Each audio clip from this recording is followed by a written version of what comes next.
So hello guys, welcome back to the channel, welcome back to the new video of engineer by chance. अब आप सोच रहे हो wait a minute यार, ये मैगजरी ब्लॉग से इंजीनियर बाई चांस कैसे हो गया है। तो इसलिए क्योंकि हमने नई वर्कशॉप खोली है और हमने इसलिए अपने सारे जो इंस्टाग्राम, फेसबुक और अपना चैनल है उसमें हम इंजीनियर बाई चांस नाम अपडेट कर लिया ताकि हमारी शॉप का नाम भी सेम रहे और हमारे चैनल का जो हम कंटेंट डालें वो भी सेम रहे। और इंजीनियर से मतलब ये है कि मैं और मेरा दोस्त एक अक्की ब्रदर बोल सकते हो।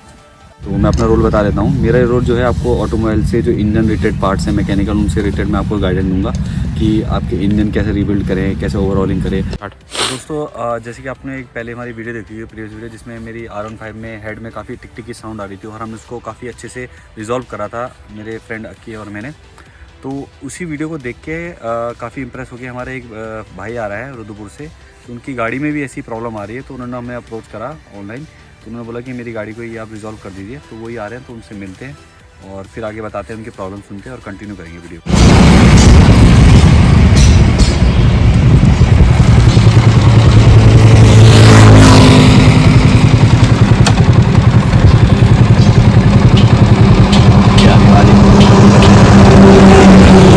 तो दोस्तों हमारे ब्रदर आए हैं जिन्होंने हमें अप्रोच करा था रुद्रपुर में। उनकी गाड़ी में दिक्कत क्या है मैं आपको पहले बता देता हूँ, ठीक है। अब यहाँ पे साउंड सुनो। ये बाइक है जो ये BS6 है ना भाई, BS6 गाड़ी है। यहाँ पे आवाज़ सुनो, आइडियली में हेड में बहुत गंदी आवाज़ आ रही है। हमें आवाज़ चेक करना है तो ऐसे चेक करना होता है, ऐसे रेल साइड के कभी चेक नहीं करते हैं क्योंकि मैकेनिक लोग ऐसे रेल साइड देते खड़ी गाड़ी में, तो गाड़ी ख़राब होती है। अभी मेरी गाड़ी सेम है पर ये BS4 है, इसमें देखो आपको कुछ आवाज़ नहीं आ रही है, ठीक है, नॉर्मल जैसे साउंड आती है।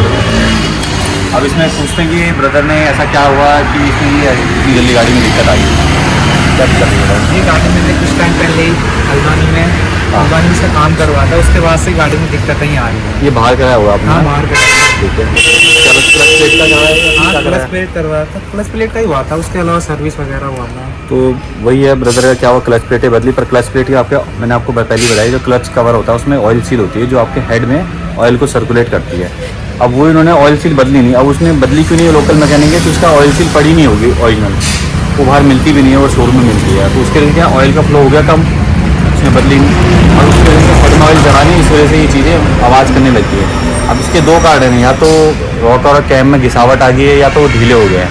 अगर वो इवनली घिसे हैं तब तो एडजस्टमेंट करके वो ठीक हो जाएंगे, और अगर वो घटे हैं तो उनको चेंज करना पड़ेगा। अब बाकी देखते हैं, ब्रदर के पैसे बचाते हैं, कुछ ना कुछ करते हैं कि अपने कस्टमर लोगों के पैसे बच जाएँ और उनको कस्टमर सेटिस्फेक्शन अच्छा दे पाए, ठीक है। तो दोस्तों अब की मैं आपको साइलेंट जगह में ले आऊँ तो उसके रॉकर की आवाज़ सुनाता हूँ आपको। हेड में जो आवाज़ आ रही है, एक 16 रुपये की आपकी सील की वजह से देखो कितनी प्रॉब्लम आती है गाड़ी में।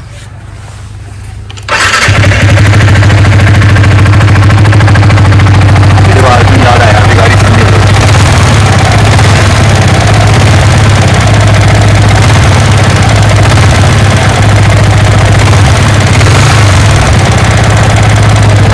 की आवाज़ जो टिक टिक की साउंड आ रही है उसी की है। इसमें या तो कैम और क्रॉकर वगैरह की है, तो इसको खोलते इसको चेक करते हैं इसमें प्रॉब्लम क्या है। तो दोस्तों हमने इसकी फेयरिंग खोल दिया। अब इसमें ज़रा ऑयल ड्रेन करके इसका जो हमारे ब्रदर ने जो बताया क्लच में कोई दिक्कत बता रहे हैं, तो क्लच को ज़रा खोलते हैं, चेक करते हैं क्लच प्लेटें सही डाली हैं, ऊपर नीचे तो नहीं कर दी उन्होंने, वो चेक कर लेते हैं। इसमें पूरा वाला ऑयल देख रहे हो बिल्कुल ब्लैक हो गया, बिल्कुल ख़त्म हो गया, स्लज बन गया ऑयल का। तो ये इसलिए बना है क्योंकि इसमें सिंथेटिक ऑयल नहीं डाला है, ये मिनरल ऑयल डाला है। अब कस्टमर को ये मैकेनिक क्या करते हैं, हमको तो पता नहीं कि जो सिंथेटिक ऑयल होता है उसमें बेस ऑयल एस्टर होता है, एस्टर कोर का बनता है। अब ये जो मिनरल ऑयल होता है ये काला हो जाता है, इन गाड़ियों के लिए एप्लीकेबल नहीं भी होता है, मतलब कि इनमें टिकता भी नहीं है। लोकल में चला तो ठीक, पर अगर आप पहाड़ी एरिया में जा रहे हो तो ये ऑयल आपका टिकेंगे, स्लज है देखो पूरा। अब ऑयल फिल्टर देखते हैं, ऑयल फिल्टर भी बहुत चोक होगा इसका।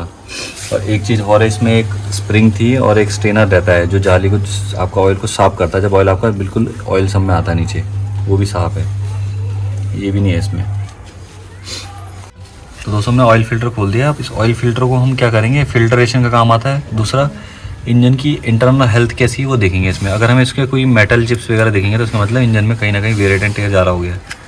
दोस्तों अब इसका हम क्लच को खोल रहे हैं, तो इसमें 310 mm के बोल्ट आपके हैं। तो नॉर्मली तो क्या होता है कि हम इतना करते हैं, इसको करा खुल जाना चाहिए, तो खुल नहीं रहा है गियर पे होने के बाद भी। इसका मतलब कि ज़रूरत से ज़्यादा टाइट करे हुए हैं। और टॉर्क स्पेक्स एक ऐसी चीज़ होती है जिसके हिसाब से आपको गाड़ी के एक एक नट को टाइट करना चाहिए, ताकि आपकी चूड़ी की लाइफ भी सही हो और इक्वली आपका टॉर्क लगे चीज़ों में। इसलिए चीज़ें बैलेंस भी होती है, सही से तरीके से बैठती भी हैं। अब इसमें इतना ज़रूरत से ज़्यादा टॉर्क लगाया हुआ है कि खुल ही नहीं रहा, मुझे मशीन का यूज़ करना पड़ेगा, वरना नॉर्मली हाथ से खुल जाता है। इसको बोलते हैं इम्पैक्ट पावर टूल, ठीक है, टोमाहॉक का है। इसको अगर आपको चलाना था तब ठीक है, अगर आप नौसिख की तरह चलाओगे तो ये चूड़िया भी तोड़ देगा। तो इसको लो टॉर्क में मैंने सेट करा हुआ है यहाँ पे, और हल्का सा इम्पैक्ट मारेगा, नट ढीला हो जाएगा, ठीक है।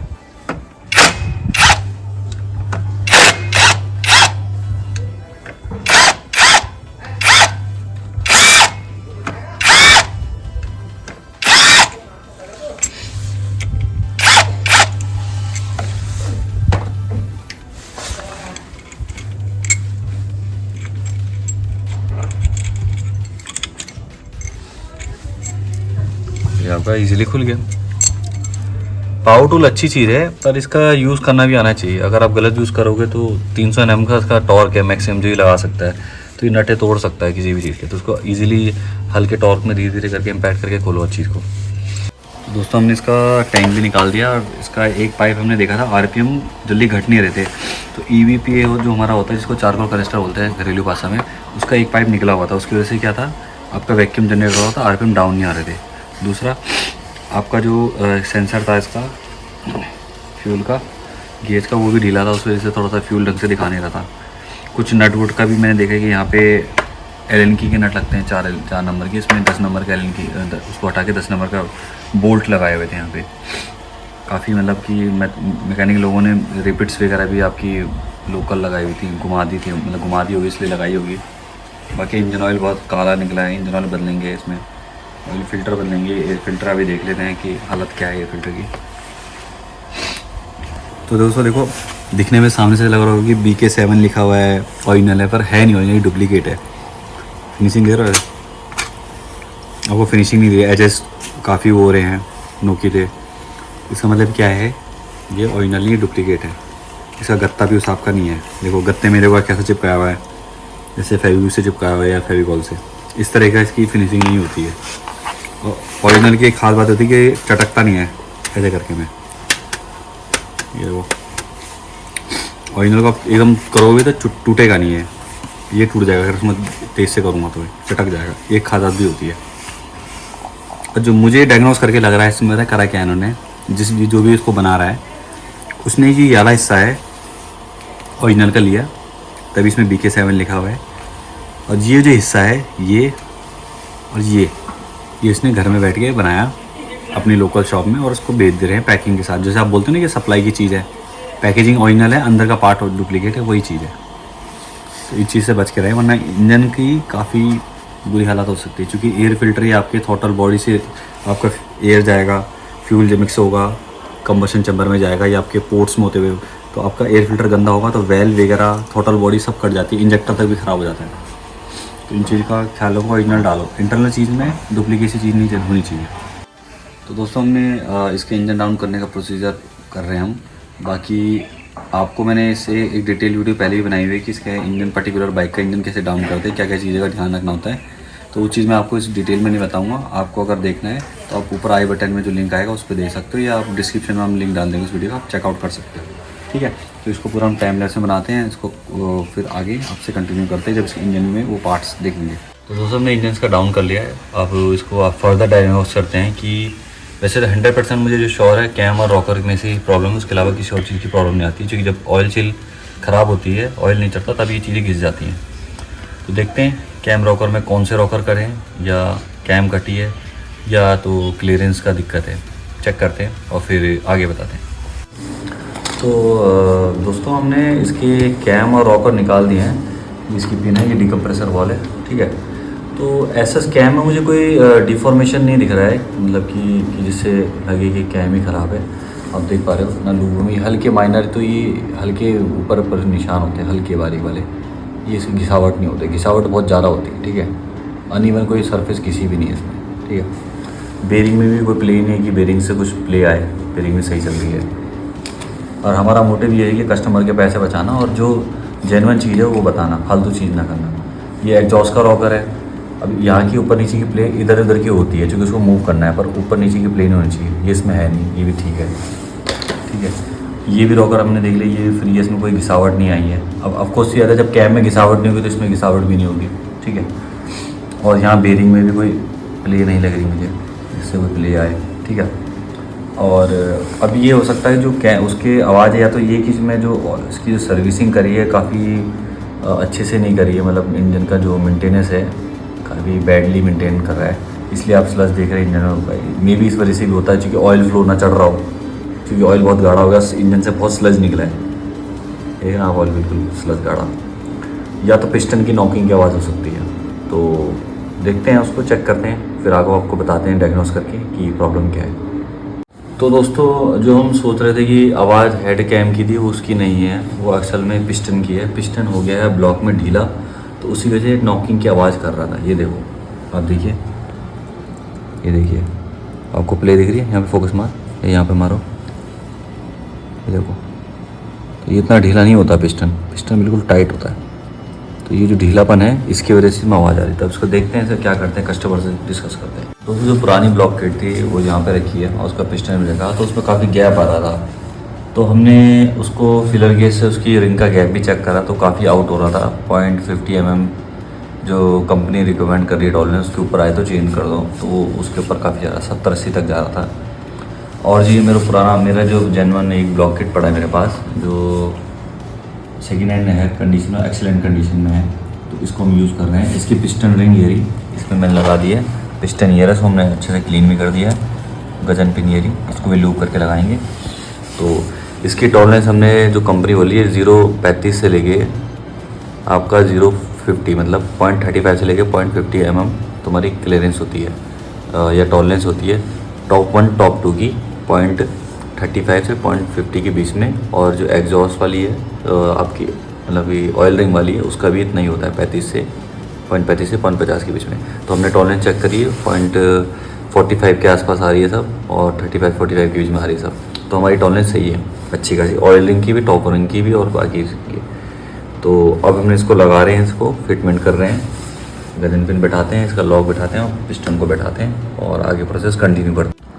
तो दोस्तों, हमने जो मेरे पास सेकेंड हैंड थोड़ा अच्छी कंडीशन का ब्लॉक था, तो ब्लॉक किट मैंने वो डाल दी है, क्योंकि ऐसा है कि हमारे कस्टमर का भी बजट हमें ज़्यादा बढ़ाना नहीं है, और जो प्राइसिंग है उसको कंट्रोल में रखना है। ठीक है, कस्टमर के पैसे बचाने हैं। अच्छी कंडीशन का जो ब्लॉक था, किट थी, मैंने वो डाल दिया। अब यहाँ पास से क्लोज से दिखाइए एक बार। तो अब ये देख रहे हैं पिस्टन में बिल्कुल कोई चाल नहीं है, प्ले नहीं है, ये देखिए। ठीक है, तो इसका मतलब क्या है कि पिस्टन की वो सब कुछ क्लियरेंस टॉलरेंस सही है, और हमने उसकी वेल्व क्लियरेंस या रिंग की गैप भी जो गैप होता है, तो उसको भी हमने फिलर गेज की मदद से रिंग को ब्लॉक में डाल के पिस्टन की मदद से चेक भी कर रहा था, तो हमारे टॉलरेंस के अंडर आ रही थी, इसलिए मतलब ये सही है। और दूसरा डिपेंड करता है कि बंदा किस हिसाब से ड्राइव करता है, या गाड़ी की मेंटेनेंस कैसे करता है, किस तरह का ऑयल यूज़ करते हैं। अगर अच्छा ऑयल यूज़ करेंगे, टाइम टू टाइम सर्विस करेंगे, तो ये पिस्टन भी आराम से चल जाते हैं, ऐसे कोई दिक्कत होती नहीं है। ठीक है, तो बाकी ये है, बाकी आगे कंटिन्यू करते हैं। हेड में देखते हैं कि हेड में कोई दिक्कत है नहीं, परेशानी नहीं है। तो दोस्तों, ब्लॉक हमने लगा दिया है, और सबकी टॉलरेंस हम चेक कर लेते हैं। बाकी हेड को हम भी चेक कर रहे हैं, चूँकि ऑयल काफ़ी गंदा निकला था, और हेड में भी आवाज़ आ रही थी, तो मे बी हेड की गाइडें भी कट सकती हैं। तो हम क्या है कि एक सेफ वे में क्या कर रहे हैं, इसके रॉकर सब निकाल रहे हैं, और इसके स्प्रिंग जो होते हैं, कंप्रेसिंग स्प्रिंग होती हैं, जो वेल्व को, स्टीम को पकड़ के रखते हैं, यहाँ पे लॉक होते हैं, इनको निकाल के वेल्व की, ये जो 4 वेल्व हैं सबकी लीकेज प्लस इनकी जो वो है प्ले, मतलब गाइडों में जो प्ले है जिसके अंदर चलते हैं स्टील, उसको चेक करते हैं, होगा तो उसको रिपेयर करवाएंगे। तो दोस्तों, हमने हेड को भी खोला एज आ रिस्क ना लेते हुए, क्योंकि हेड में भी आवाज़ आ रही थी, तो हमने इसकी वेल्व खोल के देखे। वेल्व की लीकेज तो नहीं थी खैर, पर एक चीज़ थी जो इसकी गाइड थी, इसमें प्ले है। अब आपको ऐसे दिखेगा तो नहीं इस कैमरे में, क्योंकि इतना पास का कैसे दिखा पाऊँगा मैं आपको, पर इसमें प्ले है एक वेल्व, और इस वेल्व में गाइडों में प्ले है। तो क्या हो रहा है, तो जो वेल्व स्टीम वो ऐसे हिल रहे होंगे, इस वजह से क्या दिक्कत आ रही होगी, आपकी जो गर्म होने में खड़खड़ की आवाज़ आती है, टेपर सेट करने के बाद भी वो इसी की आवाज़ आती है। तो हम क्या करेंगे, हम रिस्क नहीं लेंगे, चारों गाइडों को बदलवा देंगे। वेल्व जो है इसकी सही है, तो वेल्व को दिखाने का तरीका ये होता है कि वेल्व में आप ये टिप में जो थिकनेस देख रहे हैं ना यहाँ पे, तो इसमें जो अगर इतनी थिकनेस है इसका मतलब वेल्व सही है, इसको लैपिंग करवा सकते हैं। और अगर ये बिल्कुल पतले हो जाए, शार्प ब्लेड टाइप की थिकनेस हो जाए, तो इनको चेंज करना पड़ता है। तो हमारे केस में वेल्व ठीक है क्योंकि सीज नहीं करे थे, तो इनको हम साफ़ करवा के इसकी लैपिंग करवाएंगे और इसको रीयूज़ करेंगे। हमें कस्टमर का पैसा बचाना और फालतू खर्च भी नहीं करवाना है, हम वही चाहते हैं, मोटिव हमारा वही है। और गाड़ी बदलाते हैं, खरादी के बाद जाएंगे साफ़ करवाएंगे हेड को, इससे गाड़ी की परफॉर्मेंस माइलेज सब कुछ अच्छा होगा। तो दोस्तों हमने हेड का काम करवा दिया। हेड देख रहे हो काफ़ी क्लीन है, पोर्ट वगैरह, वाल की, आपकी इनटेक की दोनों गाइडें बदली हैं और एग्जॉस्ट की गाइडें सही थी। बाकी इनकी लैपिंग वगैरह कराई है जिसको बोलते हैं ग्राइंडिंग, और लीकेज वगैरह मैंने वहीं चेक कर ली थी। बाकी सब सफाई कर दी है, आप चमक देख पा रहे होगे। पहले आपने वीडियो में देखो कितना गंदा हो रहा था, बिल्कुल हमने पेट्रोल से क्लीन कर दिया है। ठीक है, अब हम इसकी असेंबली कर रहे हैं। इसकी नई यहाँ पे वॉल सील नहीं डालेंगे, इसकी वेल्व सील बोलते हैं इसको, सब चारों नहीं डालेंगे क्योंकि पुरानी भी चल सकती है, पर हम रिस्क नहीं लेंगे। रिस्क लेंगे तो क्या होगा, वो ऑयल यहाँ से लीक होकर कंबशन चैम्बर में आएगा और गाड़ी स्मोक देगी। ठीक है, तो उस चीज़ को बचाने के लिए हम ये चीज़ें चेंज करते हैं। ठीक है, तो आगे कंटिन्यू करते हैं, इसकी असेंबली करते हैं, के बाद आपसे मिलते हैं। तो दोस्तों हमने इसकी लैपिंग वगैरह, हेड वगैरह सब कुछ करवा दिया था, लेथ वर्क। बाकी वेल्व की जो फिट करने से पहले लीकेज चेक होती है यहाँ पे पेट्रोल की, वो भी हमने कर दी, वो भी सही आ रही है। बाकी इसकी क्लीनिंग और फिटिंग सब कुछ कर दी है। यहाँ पर स्टॉपर प्लेट लगा दी है, यहाँ पे एक नट होता है 8 mm का, बाकी 4 mm के एलन की बोल्ट होते हैं। बाकी वीवे का सिस्टम इस तरीके से लगता है, ये ऐसे काम करता है, स्प्रिंग से दबाना पड़ेगा, बहुत टाइट होता है खैर, तो आप उसको हाथ से दबा नहीं पाओगे। ठीक है, इस तरीके से दबता है। ठीक है, और बाकी हमने जो जहाँ जहाँ होती थी वहाँ सफाई कर दी है, फेसिंग कर दी है सब कुछ। और अब इसको यहाँ पे हमने मेटल जो गैस्केट है इसमें हल्का सा ऑयल लगाया है, क्योंकि मेटल गैस्केट में हल्का सा ऑयल लगाना पड़ता है। ठीक है, सील पैक करने के लिए। दूसरा, मेटल गैस्केट वैसे तो आप चेंज करनी चाहिए, पर ये फर्स्ट बार खुला है तो उसकी कंडीशन अच्छी है, इसलिए हम इसको चेंज नहीं करें, इसी को यूज़ कर रहे हैं। और कहीं से ऐसा वो है नहीं इसमें कि डिफॉर्मेशन कुछ ख़राब हो। दूसरा, अब इसको फिट करते हैं, सब कुछ इसकी टाइमिंग मिलाते हैं और फिर इंजन की फिट करके आपको इंजन को फिट करके आपकी बाइक में फिर इसकी आप साउंड सुनाते हैं। तो दोस्तों हमने गाड़ी का जो इंजन का प्रॉब्लम थी उसको रिजॉल्व कर दिया है। उसमें हमें जो कॉज पता चले, आपकी 2 वेल्व गाइड्स, इनटेक की वो हमने चेंज करी। एग्जॉस्ट की वेल्व गाइड बिल्कुल टॉलरेंस में थी, इनटेक की टॉलरेंस आउट हो गई थी उसकी गाड़ी की, वो चेंज कराई। वेल्व को लैपिंग करवाई, हेड को साफ़ करवाया, पूरा क्लीन करा। उसमें ऑयल सील नहीं डाली, वेल्व वही यूज़ करे पुराने वाले, क्योंकि वो टॉलरेंस पे आ रहे थे, उनमें कोई वेयर आउट नहीं था। कैम और रॉकर हमारे घिसे नहीं थे, तो हमारे कस्टमर का उससे पैसे बच गए, वरना 7-8 हज़ार का पटका लग जाता उसमें। दूसरा, हमने इसमें इंजन फ्लश करा नॉर्मल मिनरल ऑयल से 300-350 रुपये का, इससे फ्लश करा। उसके बाद उसको ऑयल को निकाला, फिर आपका यामा का जो जेन्युइन ऑयल आता है 10W40 का सिंथेटिक ब्लू कलर का यामा R15 के लिए 1 लीटर का पैक, उसको डाला। ऑयल फ़िल्टर डाला, क्योंकि पहले उसमें भी फ्लश में हमने ऑयल फ़िल्टर चेंज करा था, फिर दोबारा ऑयल फ़िल्टर नया डाला फ्लश होने के बाद, क्योंकि वो गंदा हो गया था। एयर फिल्टर नया डाला, आपके फ्यूल इंजेक्टर को क्लीन करा और थ्रॉटल बॉडी पूरी क्लीन करी ढंग से। बाकी जो सॉकेट वगैरह थे, जो फ्यूल के थोड़ा ये बोल रहे थे कस्टमर कम ज़्यादा, उसको भी सही करा। और एक पाइप भी निकला हुआ था आपका EVPA का, मतलब इवेपोरेटिव एमिशन कंट्रोल सिस्टम बोलते हैं इसको, जो आपका पॉल्यूशन कम करता है इन्वायरमेंट के लिए, तो उसको भी हमने ठीक करा, उसका पाइप लगाया। क्योंकि उससे क्या हो रहा था, आपके RPM फ्लक्चुएट हो रहे थे, RPM डाउन ही नहीं हो रहे थे गाड़ी के। दूसरी चीज़ ये होगी। अब बाकी इंजन के आपके साउंड सुनाते हैं, काफ़ी लंबा कर दी वीडियो मैंने, और फिर मिलते हैं। कूलेंट हमने नया डाल दिया पूरा इसमें फ्लश करके, और टॉपअप भी कर दिया जितना कम था। एयर भी निकाल दी हमने कूलेंट की, हर किसी को नहीं पता कि एयर कैसे निकलती है।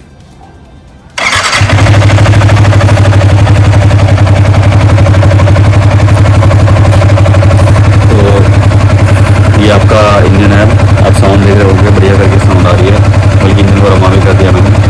और इस जगह आई है,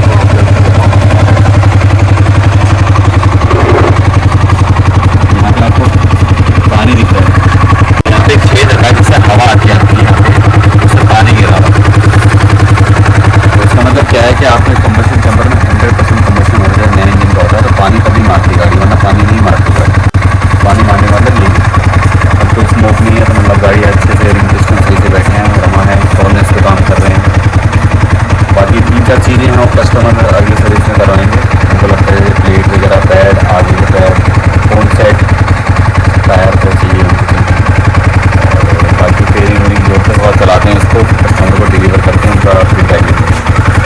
दोस्तों फाइनली हमने गाड़ी को कंप्लीट कर दिया और अपने कस्टमर को डिलीवर कर दिया है। और भाई की एक बार जुबानी सुन लेते हैं कि भाई को कैसा लगता है, भाई बताओ। गाड़ी बढ़िया बनी है, ऐसी कोई नहीं है, मुझे वो है कि गाड़ी सही बनी है। देखो काम सही होना चाहिए। मैंने सब पार्ट्स भी दिखाए भाई को कि क्या क्या ख़राब है, क्या क्या चेंज करा। लेथ वर्क में जो मतलब गाड़ी वगैरह चेंज होती है लोग वहीं फेंकाते, मैं वो भी ला गया था, वो भी दिखा दी कि ये फैली थी। ये पिस्टन वगैरह जो पुराना ब्लॉक किट था ये भी दिखा दिया किस वजह से ढीला था। जो कॉस्ट है वो तो बता दिया। कुछ छोटी मोटी चीज़ें हैं वो अगली सीरीज में भाई करवा लेंगे। बाकी इंजन इंटर हमने उसको बिल्कुल परफेक्ट कर दिया है, ठीक है। बाकी एक बार आप साउंड सुन लो, पता एक बार बैठो गाड़ी को, और गाड़ी को कभी भी भाई साइड साइड में स्टार्ट मत करे करो, खड़ा करके स्टार्ट करे करो, गर्म करे करो, क्योंकि ऑयल पंप यहाँ होता है, पहली बार ही बताया।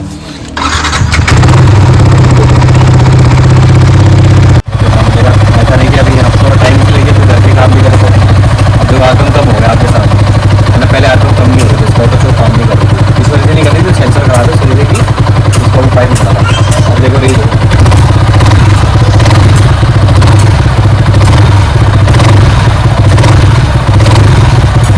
गर्म होने के बाद भी ऐसी रहेगी, उन्हें सब चेक कर लूँगा। उनकी दुकान सुन लोगे, उनको क्या लगता है बुला के आओ कोई।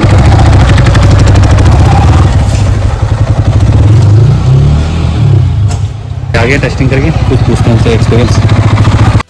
भाई को मैंने यूट्यूब से अप्रोच किया था। हाँ। भाई के यहाँ काम भी सही होता है, कम से कम कॉस्ट पे होता है, और हमें ऐसा भी नहीं कोई दिक्कत आएगी काम की, सब कुछ बताया जाता है क्या करना है क्या नहीं करके। भाई के चैनल को सब्सक्राइब कर दें, एक बार यहाँ आने का, यहाँ आके देखें। बाकी हमारी शॉप सेटअप हो रही है 1 तारीख को नियर गन्ना सेंटर। तो जब भाई की फर्स्ट सर्विस क्या सेकंड जो सर्विस होगी हमारी उसमें आएंगे, तो भाई का वो रिव्यू भी ले लेंगे गाड़ी चलाने के बाद। और बाकी जो हम पार्ट डालते हैं जेन्युइन डालते हैं, इंजन के इंटरनल स्टेज में हम जेन्युइन यूज़ करते हैं। और जो भी पार्ट ख़राब थे हम उनको पहली वीडियो भेजी हुई थी कि हम ये चीज़ कर रहे हैं, ताकि एक ट्रांसपेरेंसी रही ना अपने मतलब कस्टमर और हमारे बीच में, कि उनको ऐसा नहीं लगे हम धोखाधड़ी कर रहे हैं ऐसा कुछ। सब चीज़ें ओरिजिनल डालोगे तो गाड़ी की परफॉर्मेंस अल्टीमेटली बेहतर आती है। तो ऐसी ही वीडियो के लिए इंजीनियर बाय चांस को सब्सक्राइब करें, शेयर करें, और हमारे हैप्पी कस्टमर फर्स्ट शॉप खुलने से पहले दोस्तों और आते रहेंगे। तब तक के लिए जय हिंद, जय भारत, जय उत्तराखंड।